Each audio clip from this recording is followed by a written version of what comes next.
Hello everyone, I am Suhani. Welcome to my YouTube channel bio B, जहाँ हम पढ़ेंगे biology. और आज हम पढ़ने वाले हैं क्लास 12 का चैप्टर जिसका नेम है molecular basis of inheritance. Okay, इस चैप्टर को स्टार्ट करने से पहले हम देख लेते हैं इस चैप्टर में हमें कितने टॉपिक्स दिए हुए हैं। इस चैप्टर में हमें टोटल 10 टॉपिक्स दिए हुए हैं, तो इस हिसाब से ये चैप्टर हमारे लिए बहुत बड़ा होने वाला है। ओके, इस चैप्टर का जो पहला टॉपिक है जिसमें हमको द डीएनए के बारे में पढ़ना है, इसके बाद हमको the search of genetic material की खोज किस तरीके से हुई थी, फिर आरएनए वर्ल्ड क्या है, रेप्लिकेशन क्या है, ट्रांसक्रिप्शन क्या है, जेनेटिक कोड क्या है, ट्रांसलेशन क्या है, रेगुलेशन ऑफ जीन एक्सप्रेशन क्या है, ह्यूमन जीनोम प्रोजेक्ट क्या है, डीएनए फिंगर प्रिंटिंग क्या होती है, ये सब हम इस चैप्टर के अंदर पढ़ने वाले हैं। तो एक तरीके से ये इंटरेस्टिंग तो है, लेकिन उतना ही ये टिपिकल भी हमको ये लगता है चैप्टर, लेकिन हम हो सके इसको इतना ही आसान भाषा में इसको समझने की कोशिश करेंगे।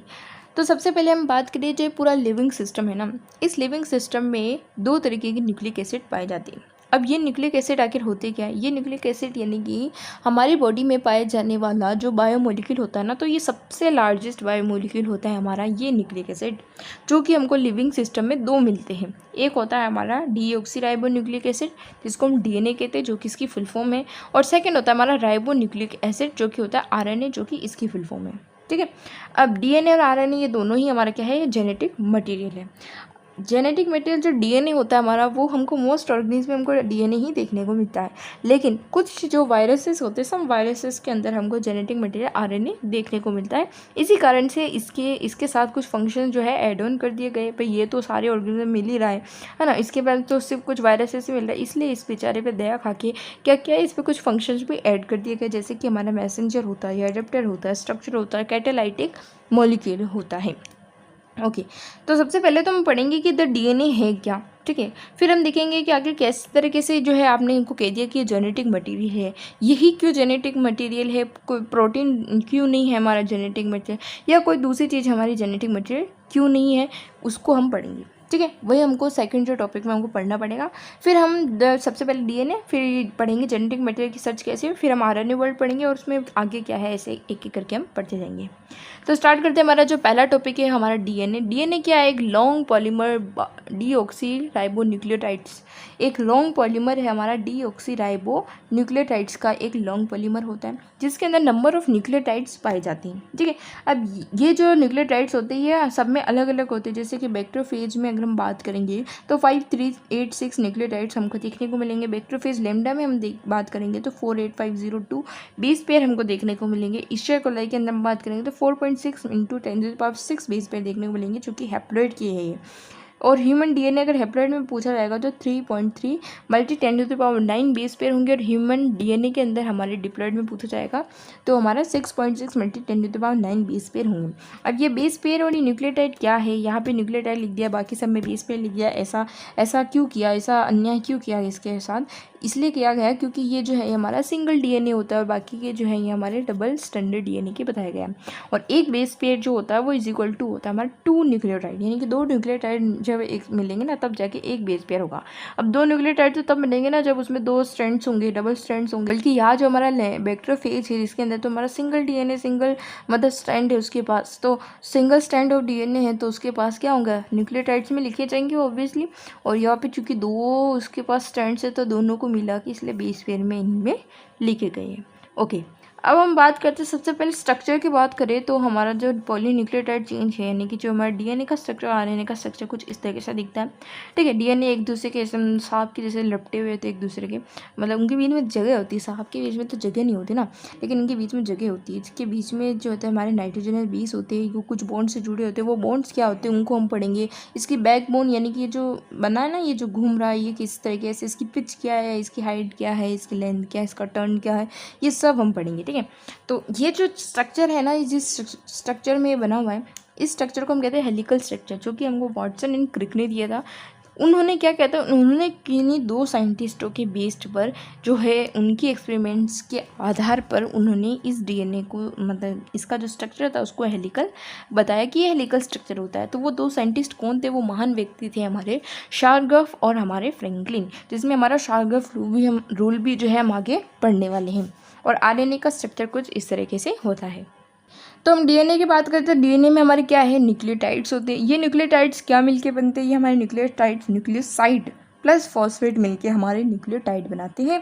ठीक है, अब ये न्यूक्लियोसाइड जो होते हैं हमारे, इस न्यूक्लियोसाइड में भी दो चीज़ें होती हैं, एक होता है हमारा नाइट्रोजन बेस और एक होता है हमारा शुगर, ठीक है। और नाइट्रोजन बेस की बात करें तो ये भी हमारे दो होते हैं, प्यूरिन्स और पिरिमिडिन्स। प्यूरिन्स क्या होते हैं? प्यूरिन्स जो हमारे डबल रिंग होते हैं और पिरिमिडिन्स हमारे सिंगल रिंग होते हैं, ठीक है। यानी कि हमको इस तरीके से याद रखना है कि नाम बड़ा दर्शन छोटे, यानी कि नाम जो है इसका बड़ा है, यानी कि पिरिमिडिन्स है, लेकिन दर्शन तो उसके बिल्कुल छोटी से ही है, यानी कि वो सिंगल रिंग है। और ये अगर नाम छोटा है जैसे कि प्यूरिन्स, लेकिन इसके दर्शन बड़े यानी कि वो डबल रिंग है। तो इस तरीके से हम कुछ ना कुछ निमोनिक बना के हम इसको याद कर सकते हैं।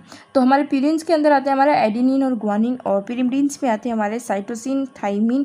और थाइमिन का एक दूसरा नाम भी होता है जो कि बहुत ही इंपॉर्टेंट है, बहुत जगह हमको थाइमिन की जगह उसका जो दूसरा नाम है वो दे दिया जाता है और हम कंफ्यूज हो जाते हैं, जो कि हमको PYQ में भी इससे रिलेटेड हमसे क्वेश्चन पूछा गया था, ठीक है। जहाँ ऑप्शन के अंदर क्या था हमारा थाइमिन ना लिख के हमारा 5-मिथाइल यूरेसिल लिखा हुआ था, ठीक है। तो ये कंफ्यूज करने के लिए दिया जाता है। तो हमको याद रखना है कि थाइमिन का जो दूसरा नेम है वो है हमारा 5-मिथाइल यूरेसिल, जिसको हम थाइमिन भी कहते हैं, और एक होता है हमारा यूरेसिल, ओके। अब DNA में क्या मिलता है और RNA में क्या मिलता है? DNA में हमको ऑब्वियसली हमको पता ही है, 10th क्लास में भी हम ये पढ़ के आ ही चुके हैं कि थाइमिन जो होता है हमारा DNA में होता है, बाकी RNA के अंदर थाइमिन की जगह यूरेसिल आता है, बाकी सारी चीज़ें सेम होती है, यानी कि एडेनिन, साइटोसिन, ग्वानिन तीनों में ही होता है, दोनों में ही होता है, ये तीनों चीज़ें दोनों में होगी, लेकिन थाइमिन जो है हमको DNA में देखने को मिलेगा और RNA जो है हमको यूरेसिल जो है हमको RNA में देखने को मिलेगा, ओके। अब ये जो बैकबोन ऑफ DNA होती है ना, जिसकी ये जो बैकबोन बनी है, जो सांप के जैसा है ना, एक और सांप आएगा, ठीक है। तो ये जो सांप है, इसकी जो सांप की बैकबोन की बात करें हम, तो ये बैकबोन जो होती है हमारे फॉस्फेट और शुगर से मिलके बनी होती है, ठीक है। किससे मिलके बनी होती है? फॉस्फेट और शुगर से मिलके बनी होती है। और शुगर की अगर हम बात करें ना, तो ये शुगर भी दो तरीके की होती है, एक होती है हमारी राइबोस शुगर, एक होती है हमारी डीऑक्सीराइबोस शुगर। तो डीऑक्सीराइबोस शुगर ऑब्वियसली हमको किस में देखने को मिलेगा? DNA में देखने को मिलेगी, उसके नाम में आता है डीऑक्सीराइबो न्यूक्लिक एसिड जो होता है उसका DNA की फुल फॉर्म। तो हमारे पास में डीऑक्सीराइबोस शुगर और हमारा फॉस्फेट ग्रुप मिलके जो है, फॉस्फेट जो है हमारा ग्रुप मिलके हमारा क्या बनाता है? बैकबोन बनाता है, ओके। अब पहले मेरे को बताओ कि डीऑक्सीराइबोस शुगर और राइबोस शुगर में आखिर डिफरेंस क्या है, ठीक है। क्या लिखा है इसमें? डीऑक्सीराइबो और इसमें लिखा है सिर्फ राइबो, यानी कि यानी कि ऑक्सीजन का या फेर बदल है, ऑक्सीजन का फेर बदल, यानी कि डीऑक्सी यानी कि ऑक्सीजन नहीं है, और सीधा राइबोस है तो उसमें ऑक्सीजन है, यानी कि जो सेकंड कार्बन जो होता है ना, डीऑक्सी यानी कि डाई, यानी कि सेकंड कार्बन में हमको OH में देखने को मिलेगा तो वो हमारा राइबोस होता है। और अगर हमको सेकंड कार्बन पे हमको सिर्फ हाइड्रोजन देखने को मिलता है, ऑक्सीजन नहीं देखने को मिलता है, ऑक्सी ग्रुप को हटा दिया जाता है, तो हमारा हो जाता है डीऑक्सीराइबोस शुगर हमारा हो जाता है। बाकी दोनों की स्ट्रक्चर में कोई भी डिफरेंस नहीं है, सिर्फ इतना सा ही डिफरेंस होता है, ओके। अब इसके कुछ ज्ञान की बातें कर ले, जैसे कि हमारा ये जो बेसिस होती है ना, ये एडेनिन, थाइमिन, साइटोसिन, ये सब क्या आते हैं? प्रोजेक्टेड इनसाइड होते हैं और एकदम 90 डिग्री पे लगे होते हैं, परपेंडिकुलर एकदम लगे हुए होते हैं, ठीक है। और शुगर और बेस जो होते हैं ना, यानी कि ये शुगर और ये जो बेस है, फॉस्फेट की बात नहीं चल रही, शुगर और बेस स्पीड, अब ये दोनों एक दूसरे से जुड़े कैसे हैं यहाँ पर, ठीक है। इसके चाचा मुझे तो लगते नहीं है जो हाथ पकड़ के खड़े, ये कैसे जुड़े? ये बॉन्ड से जुड़े हैं, ठीक है। उस बॉन्ड का क्या नाम होता है? वो होता है हमारा बीटा एन ग्लाइकोसिटिक बॉन्ड हमारा होता है, जिसको हम कहते हैं बेस बॉन्ड जो होता है हमारा ना, शुगर बेस बॉन्ड, वो है हमारा बीटा एन ग्लाइकोसिटिक बॉन्ड होता है। ये बहुत ही इंपॉर्टेंट है, ये हमसे पूछा जाता है। फिर है हमारा शुगर और फॉस्फेट के बीच में, यानी कि ये दोनों भाई साहब किस तरीके से जुड़े हैं, ठीक है। तो ये भी हमारे एस्टर बॉन्ड से जुड़े, जिसको हम फॉस्फोडाइस्टर बॉन्ड जिसको हम कहते हैं। अब ये जो स्ट्रैंड्स होती हैं, इनकी जो डायरेक्शन होती है वो बताना है 3 to 5 हमारे इनके डायरेक्शन में होती है, ओके। अब हमने इससे पहले एक महान जो व्यक्ति थे, एक महान साइंटिस्ट थे, जिनके एक्सपेरिमेंट्स के ऊपर जो है उस जो वाटसन एंड क्रिक ने जो हेलिकल स्ट्रक्चर जो नाम दिया था, जिसमें हमारे एक साइंटिस्ट थे शार्गफ रूल। उन शार्गफ रूल क्या है एक्चुअल में वो समझना है हमको। तो उन शार्गफ भाई साहब ने बताया था कि purines is equals to pyrimidine. उन्होंने ये बताया purines is equals to pyrimidines. ये पिरीन्स होते हैं हमारे एडेनिन और हमारे ग्वानिन, इनको मिलाए तो हमारा जो पिरिमिडिन्स यानी कि थाइमिन और साइटोसिन होते हैं ये बराबर ही होंगे, ठीक है। अब ये जो पिरीन्स और ये जो पिरामिडिन्स है ना, यानी कि ये जो हमने देखा अभी शुगर और बेस के बीच में, फिर हमने देखा फॉस्फेट और शुगर के बीच में, ये तो देखा, लेकिन एक लड़ी और आएगी ना, एक सांप और आएगा, उस सांप के ऊपर भी हमारे क्या बेसेस लगे होंगे। अब उस बेस और इस बेस को भी तो कुछ ना कुछ जुड़ेगा। वो बेस किससे जुड़े होते हैं? वो हमारे हाइड्रोजन बॉन्ड से जुड़े हुए होते हैं, ठीक है। अब ये जो हाइड्रोजन बॉन्ड होते हैं ना, ये भी अलग अलग होते हैं। जैसे कि अगर एडेनिन और थाइमिन के बीच में जुड़ा है तो वो डबल बॉन्ड होगा, अगर वो गुआनिन और साइटोसिन के बीच में जुड़ा था वो ट्रिपल बॉन्ड होगा। अब ये चूँकि 2 बॉन्ड है, ये ट्रिपल बॉन्ड है, तो इस तरीके से एक रूल होता है, इसको कहते हैं हम कॉम्प्लीमेंट्री रूल। ठीक है, कॉम्प्लीमेंट्री रूल के अनुसार क्या होगा हमसे पूछ लिया जाए तो हम बताएंगे कि एडेनिन जो थाइमिन के बीच में डबल बॉन्ड और ग्वानिन और साइटोसिन के बीच में ट्रिपल बॉन्ड, और ये कौन सा बॉन्ड है, ये हाइड्रोजन बॉन्ड है, ये हमको ध्यान रखना है। और क्या याद रखना है कि अगर हम एडेनिन प्लस ग्वानिन का अपॉन में अगर साइटोसिन और हमारा थाइमिन अगर हम ले ले तो इज टू में जो आएगा उसका आंसर हमेशा 1 ही आएगा। और अगर हम एडेनिन प्लस थाइमिन ले ले और साइटोसिन प्लस ग्वानिन ले ले तो उनका जो आंसर आएगा वो हमारा वेरिएबल होगा। तो ये कुछ इक्वेशंस है जो हमको ध्यान में रखनी है। फिर हम बात करें विंकलिन्स एंड फ्रैंकलिन्स, जो हमारे भाई साहब थे ना, इन्होंने क्या किया, जो डीएनए था ना, डीएनए उनका डायमीटर कांस्टेंट उन्होंने बताया जो कि होता है 20 एंगस्ट्रॉम, उनका डायमीटर कांस्टेंट होता है। इनकी पिच होती है 3.4 nm और इसको हम 34 एंगस्ट्रॉम लिख सकते हैं या फिर इसको 10 बेस पेयर भी हम इसको लिख सकते हैं, ये इसकी पिच होती है।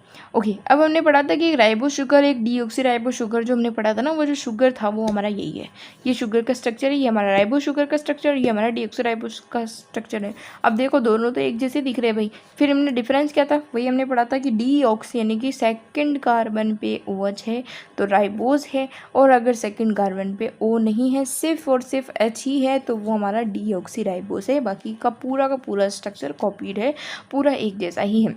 ओके, इसके बाद हम बात करें double helical structure. Double helical structure क्या है, उसके बारे में कुछ ज्ञान की बातें हम देखेंगे, जैसे कि वो एक राइट हैंडेड होती है, लेफ्ट हैंडेड नहीं होती, राइट हैंडेड ही हमारी हमेशा वो होती है। उसकी जो डायरेक्शन होती है एक ही होती है, 5:3 एक होती है 3:5, ठीक है, एंटी पैरेलल जिसको हम कह सकते हैं, एंटी पैरेलल होती है। इसमें क्या होता है, कॉम्प्लीमेंट्री रूल होता है। कॉम्प्लीमेंट्री रूल क्या था भाई, अभी ऊपर पढ़ा था हमने, क्या था कि एडेनिन और थाइमिन के बीच में डबल बॉन्ड और साइटोसिन ग्वानिन के बीच में ट्रिपल बॉन्ड, और वो बॉन्ड क्या है, हमारा हाइड्रोजन बॉन्ड है।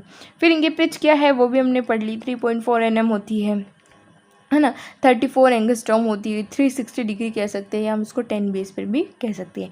अगर डिस्टेंस बिटवीन 2 बेस पेयर की अगर हम बात करें तो वो कितनी होती है, वो होती है हमारे 0.34 nm होती है, और हमारा 3.4 एंगस्ट्रॉम हमारी इसके बीच की 2 बेस पेयर की अगर डिफरेंस की डिस्टेंस की अगर हम बात करें।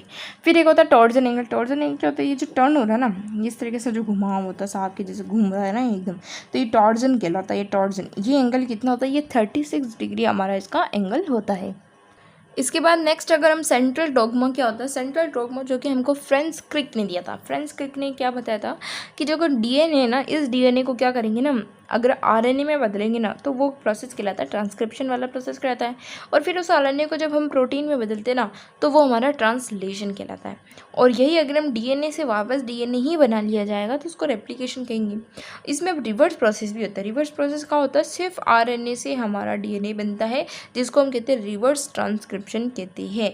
एक बात याद रखनी है कि जब डीएनए से आरएनए बन गया तो उसको आरएनए से डीएनए बनाया जा सकता है, लेकिन एक बार आरएनए से प्रोटीन बन गया तो उसको प्रोटीन से RNA banana is not possible. तो यह किसी तरह का रिवर्स प्रोसेस नहीं होता, सिर्फ यहीं पर हमारे को रिवर्स प्रोसेस देखने को मिलता है। और ये चूँकि डीएनए की ही हमको अगर वापस डीएनए से डीएनए बनाना है तो वो एक तरीके का रेप्लिकेशन कहलाता है। इसकी कॉपी बनाना होता है मल्टीपल, जैसे कि फ़ोटोकॉपी करना होता है, ठीक है।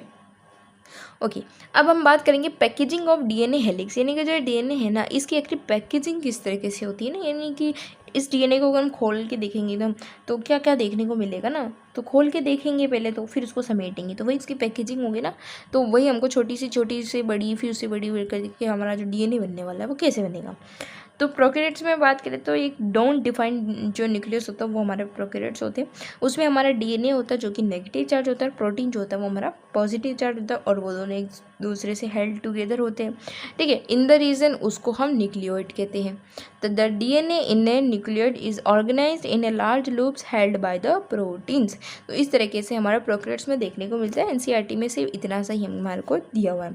यूकैरियोट्स की बात करेंगे तो यूकैरियोट्स जो होते हैं जिसमें हमारे प्रोटीन जो होते हैं वो हमारे पॉजिटिव चार्ज होते हैं, जिसको हम हिस्टोन प्रोटीन कहते हैं, जो कि क्या करते हैं, acquires charge depending upon the abundance of an amino acid, यानी कि अमाइनो एसिड की अबेंडेंस के ऊपर इनकी जो चार्ज होगा उस पर कितना एक्वायर होगा वो उस पर डिपेंड करता है। हिस्टोन की अगर हम बात करें तो ये हिस्टोन जो होता है वो हमारा रिच होता है इन बेसिक अमाइनो एसिड के अंदर, इसमें बहुत अच्छा बेसिक अमाइनो एसिड होता है, किसको छोड़ के, सिर्फ लाइसिन और आर्जिनिन को छोड़कर बाकी सारे अमाइनो एसिड्स में देखने को मिलते हैं। Organise to form a unit of 8 molecular का एक ऑर्गेनाइज हो जाता है, इसलिए हम इसको हिस्टोन ऑक्टामर भी हम इसको कहते हैं। ऑक्टामर क्यों? क्योंकि ये 8 मॉलिक्यूल्स की फॉर्म में ये एकदम जो है ऑर्गेनाइज्ड हो जाता है। डीएनए की बात करें तो डीएनए जो होता है वो हमारा नेगेटिव चार्ज होता है, प्रोटीन हमारा पॉजिटिव था, डीएनए हमारा नेगेटिव चार्ज है, जो कि व्रैप्ड होता है अराउंड द हिस्टोन ऑक्टामर। ये जो हिस्टोन ऑक्टामर है इसके चारों तरफ बना हुआ रहता है, उसको हम क्या कहते हैं? न्यूक्लियोसोम कहते हैं। न्यूक्लियोसोम क्या है? जिसमें हमारा डीएनए है और जो कि हमारे हिस्टोन ऑक्टामर के चारों तरफ लिपटा हुआ है, वो हमारा क्या बनाता है? न्यूक्लियोसोम कहलाता है। अब ये जो न्यूक्लियोसोम होते हैं ये 200 base pair of DNA helix में 200 बेस पेयर इनके अंदर देखने को मिलेगा। रिपीटिंग यूनिट ऑफ क्रोमेटिन एक होती है जो कि रिपीट होती है, जो कि थ्रेड लाइक होता है, कलर्ड स्ट्रक्चर होता है ना। तो nucleosome in a chromatin are seen as a beads on string, यानी कि कोई धागा है, उस धागे पे किस तरीके से मोती लगे हुए ना, तो न्यूक्लियोसोम इस तरीके से उस क्रोमेटिन पे दिखाई देते हैं। यानी कि क्रोमेटिन एक धागा हो गया, न्यूक्लियोसोम मोती हो गए।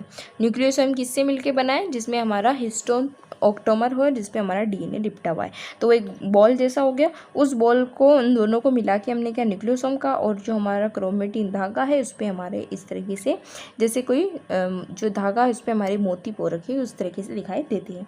तो जो हमारा क्रोमेटिन है वो क्रोमेटिन उसको जब हम लपेटेंगे, उसको कॉइल करेंगे ऐसे ना, एक तो पहले तो क्या किया हमने? सबसे पहले क्या किया हमने? प्रोटीन दिया, उस पर डीएनए लपटा, तो उसको न्यूक्लियोसोम नाम दे दिया। फिर ऐसे न्यूक्लियोसोम उन सबको किस में कर दिया? एक धागे में पो दिया, उस धागे को हमने क्रोमेटिन नाम दिया। अब उस धागे को पकड़ के क्या करेंगे? गोल गोल गोल गोल कोइल घुमाएंगे, उसको घुमा के वो क्या बन जाएगा? क्रोमेटिन फाइबर बन जाएगा। उस क्रोमेटिन फाइबर को कंडेंस करेंगे तो वो हमारा क्रोमोसोम बन जाएगा। क्रोमोसोम का स्ट्रक्चर ले लेगा ना, क्रोमोसोम का कैसा स्ट्रक्चर होता है वैसा स्ट्रक्चर वो बन जाएगा। ठीक है, तो वही है हमारे क्रोमोसोम के अंदर हमारा डीएनए। यानी कि डीएनए कितनी अंदर की चीज़, सबसे अंदर की चीज़ हमारी क्या है? डीएनए ही होती है। ओके, तो इस तरीके से जो है पैकेजिंग हमारे को देखने को मिलती है डीएनए की। Packaging of chromatin at high level requires, हमको अगर हम इसको हाई लेवल पर कर रहे हैं तो हमको एडिशनल सेट ऑफ प्रोटीन्स की ज़रूरत होती है, और उसको हम क्या कहते हैं? Non histone chromosomal protein. ठीक है, तो हमसे पूछ लिया जाए नॉन हिस्टोन क्रोमोसोमल प्रोटीन क्या है, तो वो ऐसे प्रोटीन है जिनकी हमको ज़रूरत होती है कब? जब हमको पैकेजिंग करनी है क्रोमेटिन की किस लेवल पर? हायर लेवल पर करनी है। अपनी औकात से बाहर वाली लेवल पे अगर करेंगे तो हमको इन भाई साहब की ज़रूरत पड़ जाएगी। ओके, इसके बाद यूक्रोमेटिन, हेट्रोक्रोमेटिन क्या है? तो यूक्रोमेटिन जो होते हैं ऐसे क्रोमेटिन जो कि लूजली पैक्ड, यानी कि ढीले ढाले से पैक्ड है। ठीक है, उनको अच्छे से कस के नहीं बांधा गया है। और हेट्रोक्रोमेटिन जो कि हमारे क्रोमेटिन डेंसली पैक्ड एकदम, तो वो हमारे यूक्रोमेटिन और हमारे हेट्रोक्रोमेटिन। यूक्रोमेटिन हमारे एक्टिव क्रोमेटिन और हेट्रोक्रोमेटिन हमारे इनएक्टिव क्रोमेटिन कहलाते हैं। और इसी के साथ हमारा जो पहला टॉपिक है जो डीएनए वो हमारा कंप्लीट होता है। अब आ जाते हैं हम हमारे नेक्स्ट टॉपिक पे जो कि है हमारा the search of genetic material. अब ये आखिर ये जेनेटिक मटेरियल आपने इसको नाम कैसे दे दिया? ये तो लोगों से बर्दाश्त ही नहीं हो रहा। ठीक है, कि डीएनए, भाई तुमने कैसे कह दिया कि डीएनए जेनेटिक मटेरियल है? प्रोटीन क्यों नहीं है? दूसरी चीज़ क्यों नहीं है? बॉडी में तो इतनी चीज़ें, यही जेनेटिक मटेरियल क्यों है? सबसे पहले जेनेटिक मटेरियल क्या? जो कि हमारे जेनेटिकली ट्रांसफ़र होती जाए ना, है ना, बाप से बेटे में, बेटे से उसके बेटे में, बेटे से बेटे में ना, वो इन्फॉर्मेशन कैरी करती है उसके अंदर। ठीक है, कि आने वाले जो बच्चा होगा उसके अंदर उसकी आँख कैसी होगी, उसकी नाक कैसी होगी, उसका दिमाग कैसा होगा ना, उसकी हाइट क्या होगी, उसका कलर क्या होगा, उसके बालों का शेप क्या होगा, उसकी नाक का शेप क्या, उसकी आँख का शेप क्या, ये सब सारी जो इन्फॉर्मेशन है ना उस डीएनए के अंदर कोडिंग करके रखी गई है। वही हमारे पेरेंट्स से आती है, और हमारे किससे मिलते? क्रोमोसोम हमको पेरेंट्स जो हमारे फादर से मिलते हैं, मदर से मिलते हैं, उनके क्रोमोसोम मिलते हैं। मिलने के बाद वो एक अलग ही जो हमारा क्या बनाती है? हमारे एक अलग क्रोमोसोम बना देती है। और उसमें क्या है? हमारे इधर से फादर से आए हुए इन्फॉर्मेशन और हमने मम्मी वाले आए हुए इन्फॉर्मेशन है। अब इसी इन्फॉर्मेशन से हमको पता चलता है। फिर हम देखते हैं कि कुछ बच्चे होते हैं जिनकी आंखें मम्मी पे होती है, जिनके बाल पापा पे होती है, उसकी हाइट मम्मी पे गई, पापा पे कलर गया। ठीक है, तो इस तरीके से जो हमको एक नया ही जीव धरती में हमारे पैदा हो जाता है। ओके, तो ये जो है ना, ये जो जेनेटिक मटेरियल जिसकी तुम बात कर रही हो कि ये डीएनए ही क्यों है, तो इसको लेके हम बात करेंगे और इसको लास्ट में प्रूव कर देंगे कि हाँ भाई डीएनए ही वो एक चीज़ है जो कि हमारी जेनेटिकली ट्रांसफ़र होती है। वही हमारा जेनेटिक मटेरियल है, वही हमारी क्या है, हमको विरासत में मिली जो चीज़ है वो हमारी वही होती है, उसी के थ्रू हमारा सब कुछ ट्रांसफ़र होता है। तो हमारा सबसे पहले आया था ट्रांसफॉर्मिंग प्रिंसिपल, जो कि हमको फ्रेडरिक ग्रिफिथ ने दिया था। ये फ्रेडरिक ग्रिफिथ वाले जो भाई साहब थे ना, इन्होंने क्या किया, ये स्ट्रेप्टोकोकस निमोनिया पे काम कर रहे थे। Bacteria are grow on culture plate पे हमारे उनकी ग्रो हो गई थी, और उन्होंने प्रोड्यूस किया, क्या चीज़ें प्रोड्यूस की, 2 चीज़ें प्रोड्यूस की। एक था हमारा स्मूथ शाइनी कॉलोनीज, एक थी हमारी rough colonies. Smooth shiny colony जिसको हम S10 कहते हैं, रफ कॉलोनी जिसको हम R10 कहते हैं। ओके, निकल गया, अच्छी बात है। पटाखे फोड़ो नहीं, पटाखे नहीं फोड़ेंगे, वो हम दिवाली पे फोड़ेंगे। फिलहाल हम क्या करेंगे, इस S10 और R10 को क्या करेंगे, इसको एक्सपेरिमेंट करेंगे, ठीक है। चूँकि वो क्या है, उसकी जात क्या है, साइंटिस्ट है, तो वो अपनी जात के अनुसार वो अपना काम करेगा ही करेगा। कैसे करेगा कि वो S10 क्या करेगा, इंजेक्ट कर देगा माइस में। माइस क्या होता है, जिन लोगों को नहीं पता तो बता दो, चूहा, जो आपके घर में सबको परेशान करता है ना, वो चूहा जो है हमारा, वो क्या करेगा, हमारे उसके अंदर डाल देंगे, ठीक है। डालते पहले क्या होगा, उसका नाम सत्य हो जाएगा। ओके, यही अगर R10 वाले को डालेंगे ना चूहे में, तो वो जिंदा रह जाएगा, उसका नाम सत्य नहीं हुआ। तो यही वहाँ पर उनके एक क्वेश्चन मार्क इस तरीके से लग जाता है कि ये क्या हो गया। जैसे कि हमारे न्यूटन भाई साहब के सर पे एप्पल गिरते पहले ही उनके क्वेश्चन मार्क आ गया था कि ये क्या हुआ, ठीक है। तो वैसे यहाँ पर इनके क्वेश्चन मार्क आ गया, तो इनकी और चुल मची। इनकी और चुल मचने के कारण इन्होंने क्या किया कि S10 जो थे उसको हिट किल किया, उनको क्या कर दिया, अच्छा बेटा तेरी वजह से मर जा रहे, पहले तो मैं तुझे गर्म करके मैं तुझे मार देता हूँ। मारने के बाद उसको जुए में छोड़ा तो चूहा तो जिंदा हो गया, मतलब जिंदा नहीं हो गया, मतलब जिंदा ही रहा, मतलब वो मरा नहीं, ठीक है। फिर क्या किया, अच्छा तू भी नहीं मरा और R10 से तो वैसे ही नहीं मरते, तो मैंने क्या करता हूँ, मैं इन दोनों को मिला के फिर छोड़ देता हूँ जुए में, तो क्या होता है। फिर देखा तो फिर उसका नाम सत्य हो गया, वो पागल हो गया। देखा ये क्या हुआ, लेकिन उसकी थोड़ी देर बाद में उसके दिमाग की बत्ती जली, उसने समोसा खाया और उसके दिमाग की बत्ती जल गई। समोसा खाने के बाद उसके दिमाग की बत्ती जब जली, तो उसने कंक्लूज़न दिया कि जो हमारा R10 जो बैक्टीरिया था ना, उसके साथ क्या हुआ, उसके साथ कुछ गड़बड़ हुई। Had somehow been transform by kill sRNA, यानी कि sRNA जो थे ना, किल S10 जो थे हमारे, इन्होंने क्या किया, इसके साथ कुछ ट्रांसफॉर्मेशन इसके अंदर देखने को मिला, किसी ना किसी तरह के अपने आप को इन्होंने ट्रांसफॉर्म कर दिया, ठीक है। इसलिए इसका नाम जो ट्रांसफॉर्मिंग प्रिंसिपल नाम दिया गया है कि इसमें कुछ ना कुछ ट्रांसफॉर्मेशन इसमें आ गए ना। तो वो क्यों आई क्यू, पहली बात तो आई, वो तो समझ में आया, लेकिन आई क्यू, तो due to the transfer of genetic material की ट्रांसफ़र की वजह से हुआ है, ऑब्वियसली, है ना। इन दोनों का आपने मिलाया, इनका जेनेटिक मटेरियल इसमें ट्रांसफ़र हुआ, उसमें इन्फॉर्मेशन बड़ी थी कि चूहे को मारना है, तो उसने क्या किया, उस बेचारे ने चूहे को मार दिया, ठीक है। तो ये हमारा जो ट्रांसफॉर्म प्रिंसिपल था, इससे कंक्लूजन हमारा ये निकला कि जो जेनेटिक मटेरियल जो चीज़ होती है ना, किसकी वजह से होता है, ये सब जेनेटिक मटेरियल की वजह से होता है। तो इसने बताया कि जेनेटिक मटेरियल की वजह से हुआ, ये तो इसने बता दिया, लेकिन इसका जो बायोकेमिकल नेचर जो था ना जेनेटिक मटेरियल का, वो इसे डिफाइन नहीं हुआ। इसके एक्सपीरियंस से वो ये इसको डिफाइन नहीं कर पाया कि आखिर बायोकेमिकल जो नेचर जो देखने को मिल रहा है, वो आखिर कैसे देखने को मिल रहा है जेनेटिक मटेरियल से। तो हमारा दूसरा प्रिंसिपल होता है हमारा biochemical characterisation of transforming principle हमारा आता है, जिसमें तो इस प्रिंसिपल में क्या हुआ था कि जो हमारे तीन महान मूर्तियाँ इन्होंने क्या किया, प्यूरिफाई बायोकेमिकल्स को प्यूरिफाई किया फ्रॉम द हीट किल से, जिसमें हमारे DNA थे, हमारे प्रोटीन थे, RNA थे, इनको क्या किया, इन्होंने प्यूरिफाई किया हीट किल से, और इनको डिस्कवर हुआ, इन्होंने क्या खोज दिया कि प्रोटीन डाइजेस्टिंग एंजाइम, यानी कि प्रोटीएस यानी कि प्रोटीन डाइजेस्टिंग एंजाइम, और जो हमारे RNA यानी कि RNA digesting enzyme didn't effect transformation, इनमें किसी तरीके का कोई ट्रांसफॉर्मेशन अफेक्ट नहीं हुआ। So the transforming substance was not protein और RNA, यानी कि इससे पता चल गया ना ही प्रोटीन है हमारा ट्रांसफॉर्मिंग सब्सटेंस और ना ही हमारा RNA है। तो बचा कौन, हमारा DNA। तो कंक्लूजन इन्होंने निकाल दिया कि DNA is the heredity material, but not all biologist were convinced, यानी कि अभी भी कुछ नालायक इस धरती पे थे जो इस बात को नहीं मानना चाह रहे थे। ठीक है, तुम नहीं मानना चाहते, लेकिन हम तो आपको मना के ही छोड़ेंगे। तो फिर हमारा आता है तीसरा चीज़, वो है हमारा the genetic material is DNA, कि भाई इसमें तो साफ साफ है कि जेनेटिक मटेरियल ही DNA है।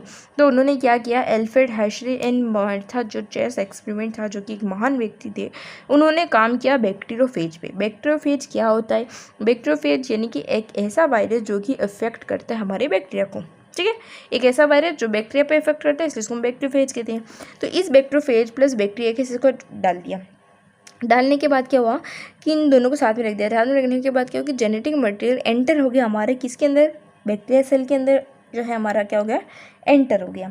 अब हेर्शे और चेस जो था उन्होंने डिस्कवर किया कि इट वॉज प्रोटीन और डीएनए, इनकी ट्रांसफ़र तो हो गया लेकिन वो क्या है, क्या वो प्रोटीन ट्रांसफ़र हुआ है या वो डीएनए ट्रांसफ़र हुआ। तो उसके लिए उन्होंने एक एक्सपेरिमेंट किया। उस एक्सपेरिमेंट में उन्होंने इसे क्या ली, टेस्ट ट्यूब ली। उस टेस्ट ट्यूब में क्या डाला उन्होंने, रेडियो एक्टिव फॉस्फोरस था, इधर से हमारा रेडियो एक्टिव सल्फर था, और उसमें वायरसेस उसमें कुछ डाल दिए गए। फिर उन्होंने देखा कि रेडियो एक्टिव फॉस्फोरस जो था उसमें वायरस ग्रो हो गए थे क्योंकि उस पर कंटेन था, डीएनए उसके अंदर मौजूद था, रेडियो एक्टिव प्रोटीन उसमें मौजूद नहीं था, तो वहाँ पे वायरस ग्रो हो गए।